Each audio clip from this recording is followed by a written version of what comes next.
Welcome to this technical guide on the Lenovo Ideapad Slim 3. We are Kelatos Informatica, specialists in technical repair. We collect your device from your doorstep, carry out a free diagnosis, and send you a quote before any repair. No phone calls, no trips to the shop. We are based at Calle Joaquín María López 26, Madrid. Convenient, transparent and professional. Link in the description. If you've noticed that some keys on your Lenovo Ideapad Slim 3 don't respond, you're not alone. This issue can occur due to dust or debris getting trapped under the keys, or it could be a sign of a failing keyboard connection. If left unattended, it could lead to more severe issues, making your device increasingly inconvenient to use.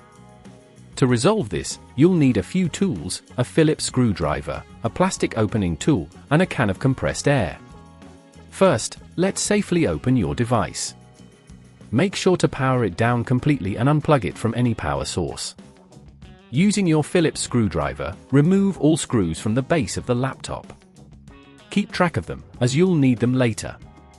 Next, take your plastic opening tool and carefully slide it around the edges of the laptop base to gently pry it open. Be cautious, as you don't want to damage the clips holding it together. Once you have the base removed, locate the keyboard connector on the motherboard. This is typically a ribbon cable that connects the keyboard to the device.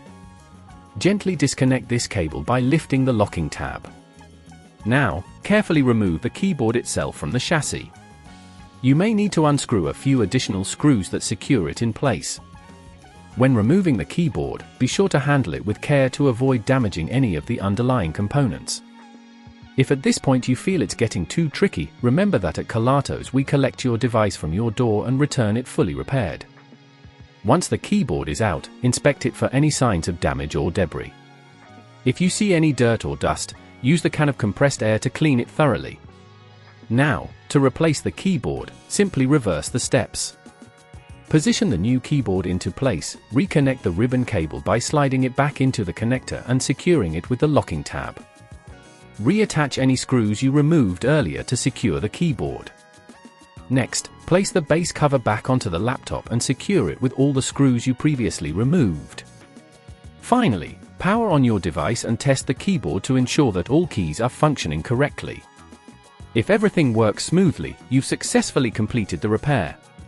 To prevent this issue from occurring again, it's a good idea to regularly clean your keyboard and avoid eating or drinking near your laptop.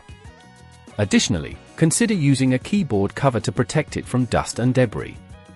If you'd rather not risk damaging your device, at Kelatos we collect, repair and deliver back to your door anywhere in the UK.